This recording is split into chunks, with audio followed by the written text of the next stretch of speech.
Some years ago I was struck by the large number of falsehoods that I had accepted as true in my childhood, and by the highly doubtful nature of the whole edifice that I had subsequently based on them.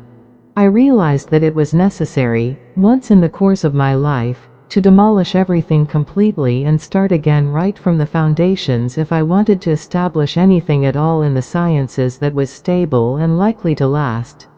But the task looked an enormous one, and I began to wait until I should reach a mature enough age to ensure that no subsequent time of life would be more suitable for tackling such inquiries. This led me to put the project off for so long that I would now be to blame if by pondering over it any further I wasted the time still left for carrying it out. So today I have expressly rid my mind of all worries and arranged for myself a clear stretch of free time. I am here quite alone, and at last I will devote myself sincerely and without reservation to the general demolition of my opinions. But to accomplish this, it will not be necessary for me to show that all my opinions are false, which is something I could perhaps never manage. Reason now leads me to think that I should hold back my assent from opinions which are not completely certain and indubitable just as carefully as I do from those which are patently false. So, for the purpose of rejecting all my opinions, it will be enough if I find in each of them at least some reason for doubt. And to do this I will not need to run through them all individually, which would be an endless task. Once the foundations of a building are undermined, anything built on them collapses of its own accord, so I will go straight for the basic principles on which all my former beliefs rested. Whatever I have up till now accepted as most true I have acquired either from the senses or through the senses. But from time to time I have found that the senses deceive, and it is prudent never to trust completely those who have deceived us even once. Yet although the senses occasionally deceive us with respect to objects which are very small or in the distance, there are many other beliefs about which doubt is quite impossible, even though they are derived from the senses. For example, that I am here, sitting by the fire, wearing a winter dressing gown, holding this piece of paper in my hands, and so on. Again, how could it be denied that these hands or this whole body are mine? Unless perhaps I were to liken myself to madmen, whose brains are 19 so damaged by the persistent vapors of melancholia that they firmly maintain they are kings when they are paupers, or say they are dressed in purple when they are naked, or that their heads are made of earthenware, or that they are pumpkins, or made of glass. But such people are insane, and I would be thought equally mad if I took anything from them as a model for myself. A brilliant piece of reasoning. As if I were not a man who sleeps at night, and regularly has all the same experiences while asleep as madmen do when awake, indeed sometimes even more improbable ones. How often, asleep at night, am I convinced of just such familiar events that I am here in my dressing gown, sitting by the fire when in fact I am lying undressed in bed. Yet at the moment my eyes are certainly wide awake when I look at this piece of paper. I shake my head and it is not asleep. As I stretch out and feel my hand I do so deliberately, and I know what I am doing. All this would not happen with such distinctness to someone asleep. Indeed, as if I did not remember other occasions when I have been tricked by exactly similar thoughts while asleep. As one think about this more carefully, I see plainly that there are never any sure signs by means of which being awake can be distinguished from being asleep.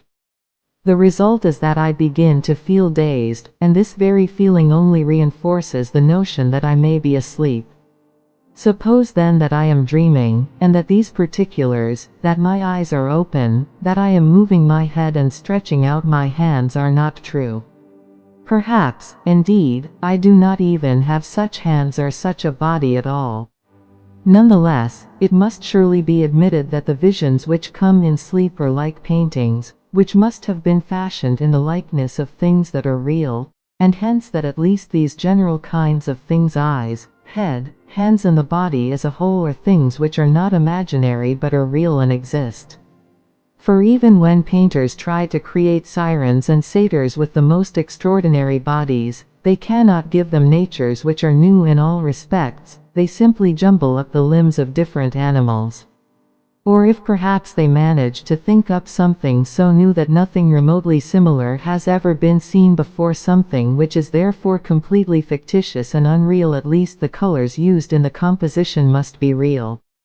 By similar reasoning, although these general kinds of things, eyes, head, hands and so on, could be imaginary, it must at least be admitted that certain other even simpler and more universal things are real.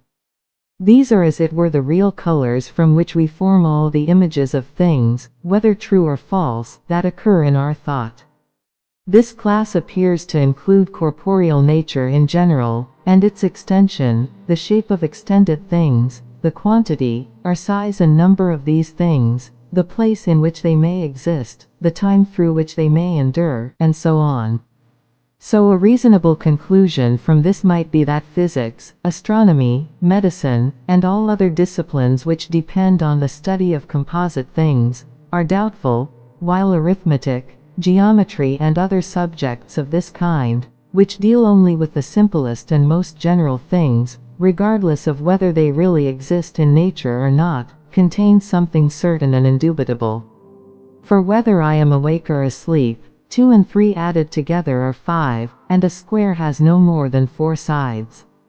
It seems impossible that such transparent truths should incur any suspicion of being false. And yet firmly rooted in my mind is the long-standing opinion that there is an omnipotent God who made me the kind of creature that I am. How do I know that He has not brought it about that there is no earth, no sky, no extended thing, no shape, no size, no place, while at the same time ensuring that all these things appear to me to exist just as they do now? What is more, just as I consider that others sometimes go astray in cases where they think they have the most perfect knowledge, how do I know that God has not brought it about that I too go wrong every time I add 2 and 3 or count the sides of a square, or in some even simpler matter, if that is imaginable? But perhaps God would not have allowed me to be deceived in this way, since He is said to be supremely good. But if it were inconsistent with His goodness to have created me such that I am deceived all the time, it would seem equally foreign to His goodness to allow me to be deceived even occasionally, yet this last assertion cannot be made. Perhaps there may be some who would prefer to deny the existence of so powerful a God rather than believe that everything else is uncertain. Let us not argue with them, but grant them that everything said about God is a fiction. According to their supposition, then, I have arrived at my present state by fate or chance or a continuous chain of events, or by some other means, yet since deception and error seem to be imperfections, the less powerful they make my original cause, the more likely it is that I am so imperfect as to be deceived all the time. I have no answer to these arguments, but am finally compelled to admit that there is not one of my former beliefs about which a doubt may not properly be raised, and this is not a flippant or ill-considered conclusion, but is based on powerful and well-thought-out reasons. So in future I must withhold 22 my assent from these former beliefs just as carefully as I would from obvious falsehoods, if I want to discover any certainty. But it is not enough merely to have noticed this, I must make an effort to remember it. My habitual opinions keep coming back, and, despite my wishes, they capture my belief, which is as it were bound over to them as a result of long occupation and the law of custom. I shall never get out of the habit of confidently assenting to these opinions, so long as I suppose them to be what in fact they are, namely highly probable opinions which, despite the fact that they are in a sense doubtful, as has just been shown, it is still much more reasonable to believe than to deny. In view of this, I think it will be a good plan to turn my will in completely the opposite direction and deceive myself, by pretending for a time that these former opinions are utterly false and imaginary. I shall do this until the weight of preconceived opinion is counterbalanced and the distorting influence of habit no longer prevents my judgment from perceiving things correctly. In the meantime, I know that no danger or error will result from my plan, and that I cannot possibly go too far in my distrustful attitude. This is because the task now in hand does not involve action but merely the acquisition of knowledge. I will suppose therefore that not God, who is supremely good and the source of truth, but rather some malicious demon of the utmost power and cunning has employed all his energies in order to deceive me. I shall think that the sky, the air, the earth, colors, shapes, sounds and all external things are merely the delusions of dreams which he has devised to ensnare my judgment. I shall consider myself as not having hands or eyes, or flesh, or blood or senses, but as falsely believing that I have all these things.